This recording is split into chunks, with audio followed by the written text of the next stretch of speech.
Hi, everybody. Welcome to English Digest. I'm Tom. Hi, I'm Stephanie. We're going to continue with our work of literature for the month of June, Pride and Prejudice.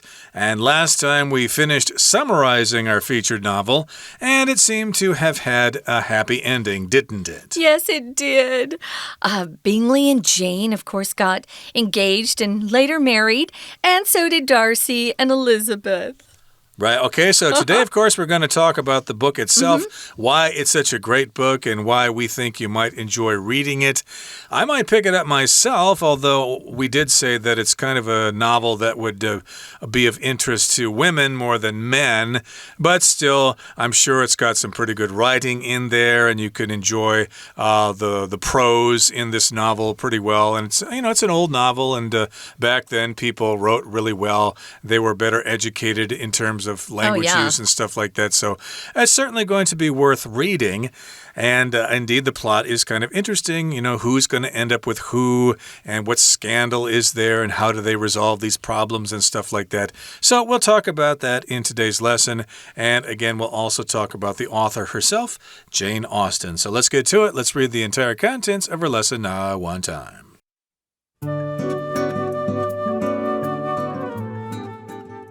Pride and Prejudice is British writer Jane Austen's second novel, and definitely her most popular and enduring success. When Austen wrote the book, she titled it First Impressions. This idea, as well as the themes mentioned in the ultimate title of her book, features heavily in the story. The main characters are both mistaken in their first impressions of others. Elizabeth thinks Darcy is rude and overly proud of his station in life. She is also deceived by Wickham and his stories about Darcy. For his part, Darcy judges all the Bennet sisters by the immature behavior of Kitty and Lydia. The pride part of the title refers to both Darcy and Elizabeth.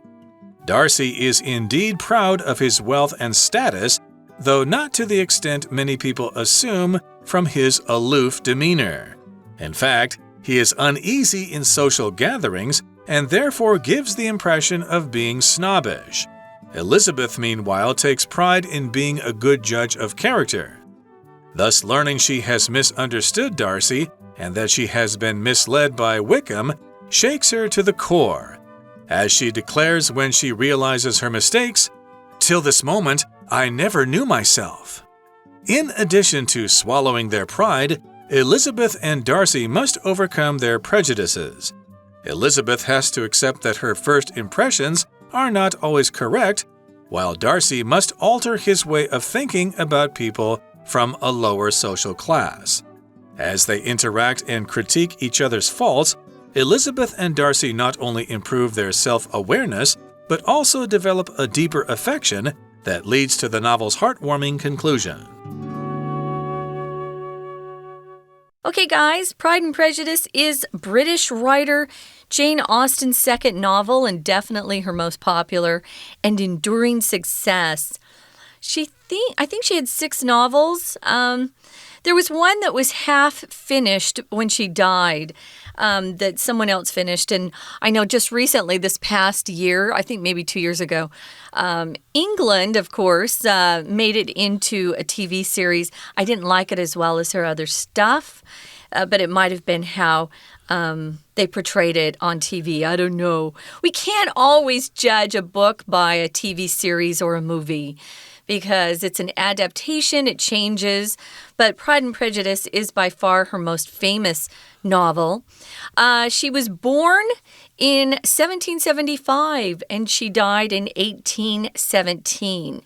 And most of her books were published while she was alive, but she didn't use her own name. If a woman was a writer back then, they went by a synonym, a pen name, as we say.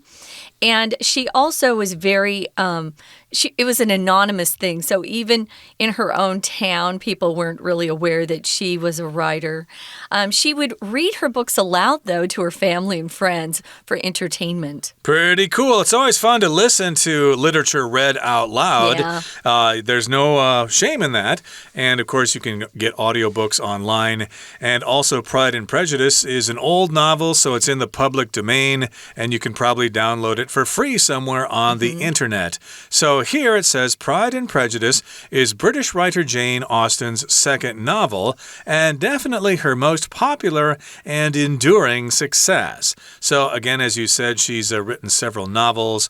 Sense and Sensibility was one, Persuasion, Mansfield Park, Emma. I think I missed one there. Oh, Emma was made, well, they've all been made into movies, actually. But Persuasion and Emma really got a lot of viewers, yeah. Of course, you should all be familiar with Sense and Sensibility because it was made into a movie not produced, but directed by your own Ang Lee. Yeah. And it was actually an interesting movie. I actually enjoyed it when I saw it many years ago. I love that one. But again, we're talking about this novel being popular, and it also has enduring success. So if something's enduring, that means it lasts for a long time, and that much is certain because this novel was published way back in 1813, which makes it over 200 years old. Wow, that's old. But it's still popular because some of the things she wrote about are still applicable today. You can see some of this stuff. Although women have a lot more freedom today. I used to say to my sisters when we were growing up and I was reading these books, I'd say, wow, I'm glad I didn't live back then. Even if you had money, you didn't always get to fall in love with someone and get married. You were often, your marriage was often arranged by your parents. It was a different time. But Jane Austen liked to explore these themes of the dependence that women had on marriage. You know, your future happiness really depended upon that marriage. And you couldn't just pursue your own financial security, you know, back then. She did write. She made a little money from her books that sold, but because she did it anonymously and there wasn't social media out there or movies where someone would buy up your book and turn it into a screenplay and then produce it, there weren't a lot of ways to become wealthy just as a writer, especially for women in particular. So, yeah. So this was the original title, First Impressions. We talked about that in day one, how we shouldn't base our judgment on somebody and their character just on a first impression, because we aren't always at our best the first time we meet somebody. Right. I used to think back in college that if you make a good impression on somebody, later on they'll start to see your flaws, and then they'll think you're a bad person. So you should actually begin your relationships with a bad first impression. This is a joke. So later on, of course, they'll start seeing your good points, and then that's what they'll be left with. Yeah, but that was, of course, just a theory I had back in college. Listen, if you're a jerk at the beginning, they may never want a second meeting. True. So, yeah, don't take advice from me. I'm not a psychologist. Read books on that. But in any case, again, she first titled the book First Impressions, and this idea, as well as the themes mentioned in the ultimate title of her book, features heavily in the story. So that's a main theme, First Impressions. Yeah. How do you think about someone? What do you think about them when you first meet them? And later on, do you realize that, I guess I was wrong about that person. They're not so bad after all. Yeah, so the main characters are both mistaken or wrong in their first impressions of others. Elizabeth thinks Darcy is rude, that he's a snob, and he's overly proud or too proud of his station in life. Overly just means too. T-O-O-2. Too proud of his station in life. Your station in life is just your status. They're talking about the fact that he's very wealthy. What we say? He's incredibly wealthy. He has a beautiful estate. I think it's Pemberley. But it's just something that most people could only dream about. She's blown away when she sees his estate, but that's not why she falls in love with Darcy. She sees that Darcy really is a good guy, has a good heart, and just made the wrong judgment call on her sister and, and Elizabeth herself. Remember, he didn't really think too much of Elizabeth either. So, yeah, she thinks he's rude and too proud, snobbish, he's arrogant. She is also deceived by Wickham. Wickham, remember, is that handsome soldier. He's very charming, and he tells Elizabeth his sob story. Oh, Darcy's family took all my inheritance away from me. He is part of Darcy's family. He's a relative. And it turns out that Wickham was a gambler. He's heavily in debt and wanted to live like he had a lot of money, and he didn't, but got into debt, and it was also really a creep towards the girls. Right. I think at first they thought he was a poor, pitiful guy, and they felt sorry for him.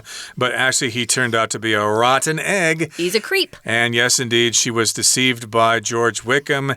And she was also fooled by his stories about Darcy. Yeah. So, of course, George Wickham was trying to make Mr. Darcy look bad by telling stories about him, even though Mr. Darcy probably wasn't so bad.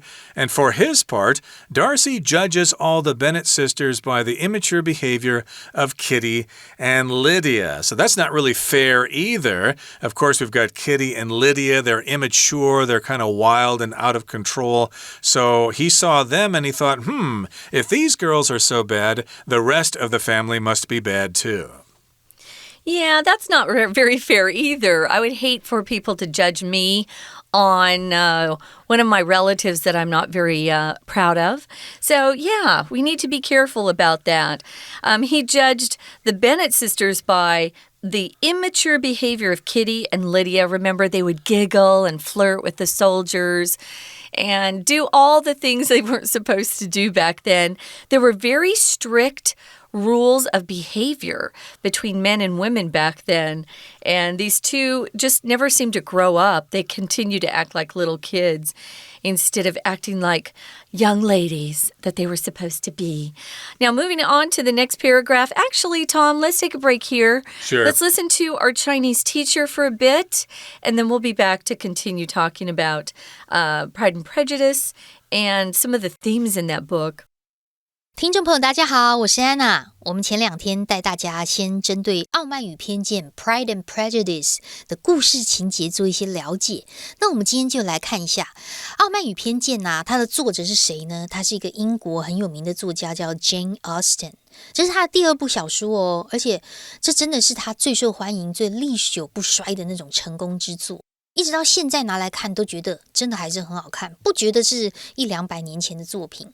好，那么 Austen 在写这本书的时候本来一开始是定名为 First Impressions 第一印象，出现在第1段第2句最后面这个地方。那当然这个想法还有它最终版这个标题当中所提到的主题，其实在故事当中是占有很重要的地位。那么后面呢，我们看一下 as well as the themes。 theme 就是主题嘛， the themes 后面有一个简化的关系子句 mentioned 一直到 book， 省略的是 which 或 that 跟 be 动词的 are。 好，这句我们再看一次哦。这个第一印象的想法以及它最终版本提到所谓的主题，在故事当中 features占有很重要的地位，因为主要的人物呢都对他人留下错误的第一印象。比如说 Elizabeth 觉得 Mr. Darcy 很无理，而且对于自己生命当中的地位很骄傲自豪，然后他也被 Wickham 跟 Darcy 的故事欺骗了。所以就 Mr. Darcy 而言，他觉得那2个妹妹不成熟的行为，然后就因为那些不成熟的行为来判断所有的班奈特姐妹呢，其实这也是一种偏见。而针对 Darcy 的部分呢， He judges all the Bennet sisters by the immature behavior of Kitty and Lydia， 就是所谓的不成熟，这就是一种 prejudice。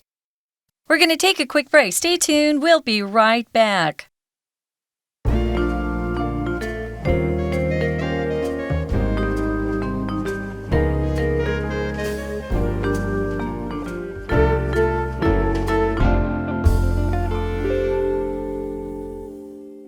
Okay, let's continue with our lesson. Now, remember, in the first paragraph, we were talking about the prejudice part of this novel. Prejudice, of course, is prejudgment.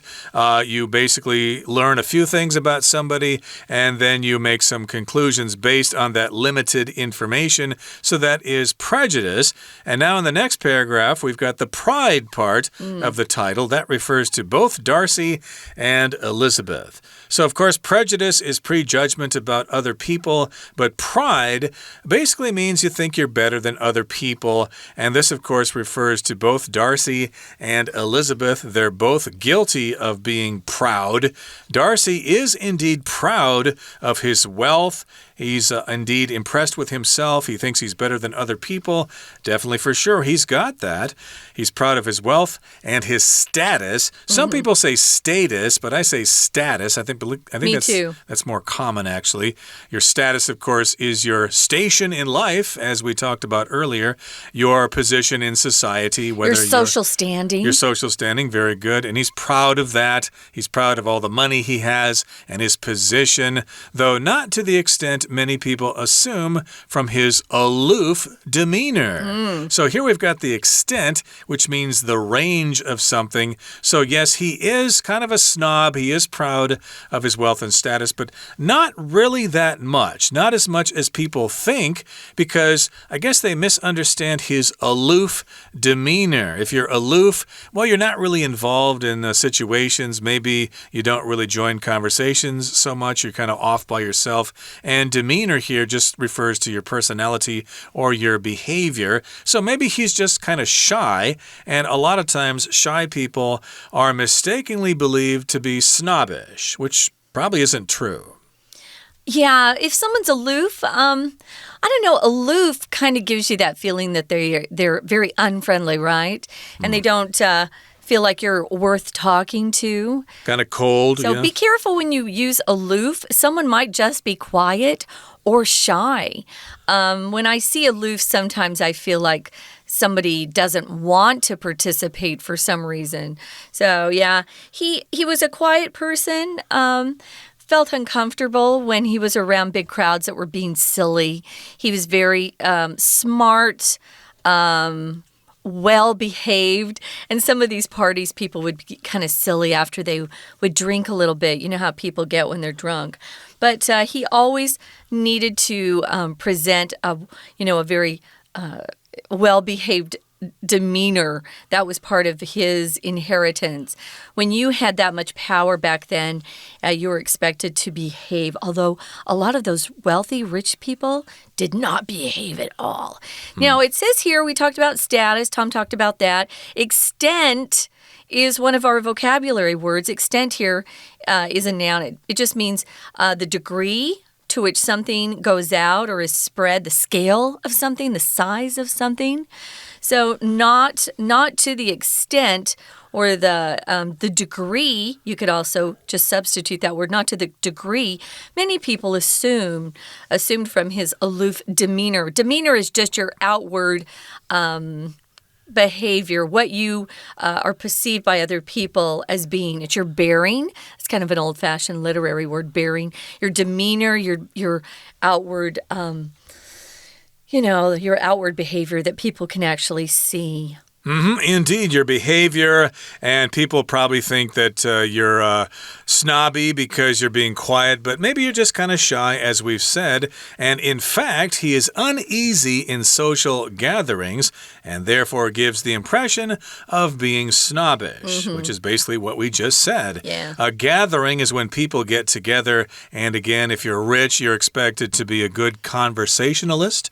You're expected to say funny things, be witty and social and laugh in the right places. But hey, if you're kind of shy, if you're introverted or something like that, well, you may not carry yourself so well in social gatherings.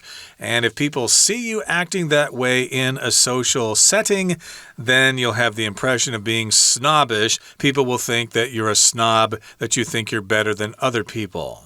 Now, Elizabeth, meanwhile, takes pride in being a good judge of character. So Elizabeth, again, is the second oldest daughter here, and she thinks she's pretty good at being a judge of character. Of course, we all would like to be a good judge of character. When we meet someone for the first time, we should be able to assess what kind of person they are, whether they're a good person or a bad person. Some people are terrible judges of character. They may think someone's really bad when they first meet them, but actually the person has a heart of gold.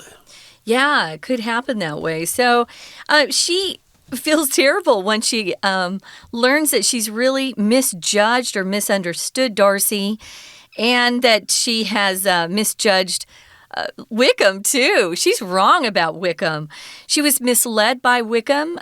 Miss, of course, is a prefix that means bad, so badly led or fooled by Wickham, and this shakes her to the core. Your core is the center part of you. So if someone is shaken to the core, it just means they are really upset. She had a lot of confidence in her ability to judge character, and she was wrong about both these guys. It was just the opposite of what she had thought. Darcy was the good guy, and Wickham was the creep, and she had thought it was just the reverse. So as she declares when she realizes her mistakes, till this moment, I never knew myself. So she learned a lot about herself going through this experience.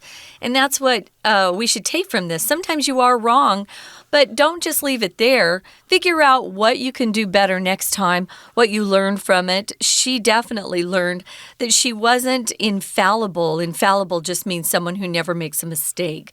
She realized that she is a good judge of character, but she's not always perfect in those judgments. Right. She took pride in being a good judge of character, but she later found out that she wasn't so good at it.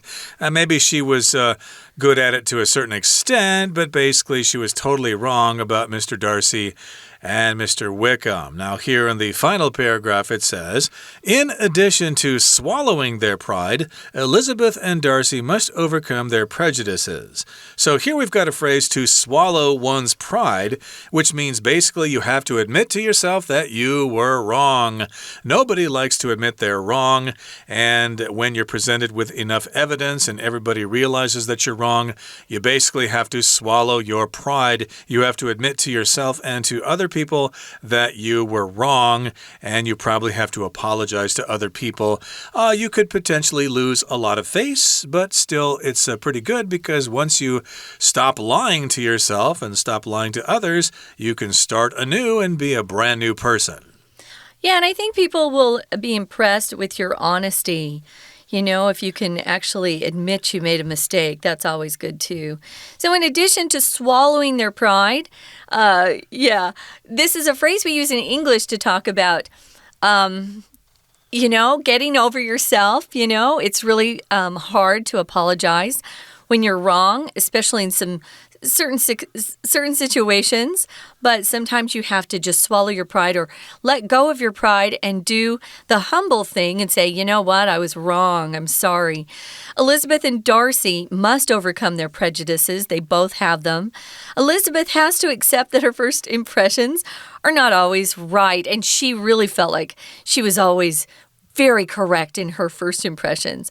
While Darcy must alter his way of thinking about people from a lower social class. Just because you're a lower social class doesn't mean you can't be a good person, you can't be sophisticated or well-educated. Actually, Elizabeth and her father were great book readers. They knew a lot about life. So he was asked to alter or overcome his way of thinking. If you alter something, guys, you just make adjustments to it. You change it.